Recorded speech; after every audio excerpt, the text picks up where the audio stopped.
গত ৮ জুন থেকে শুরু হয়েছিল আব্দুল হান্নান শাহর ডিগ্রি প্রথম বর্ষের ইনকোর্স পরীক্ষা।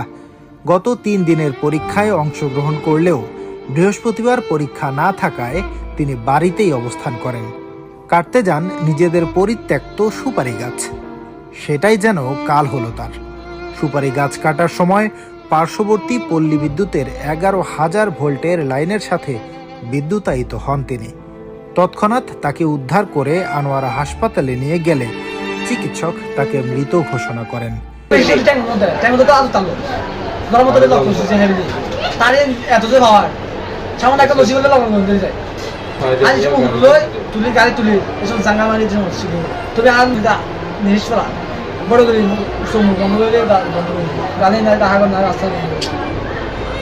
জানা গেছে, নিহত আব্দুল হান্নান শাহ আনোয়ারা উপজেলার ১ নং বৈয়াগ ইউনিয়নের গুয়াপঞ্চ গ্রামের শাহবাড়ির আব্দুল গাফফার শাহর একমাত্র পুত্র।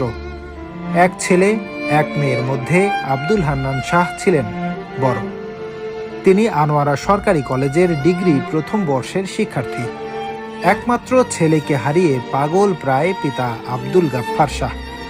সকালেও যে ছেলের সাথে একসাথে নাস্তা করেছেন, সে ছেলে এখন আর তাদের মাঝে নেই, সেটা তিনি কিছুতেই মেনে নিতে পারছেন না।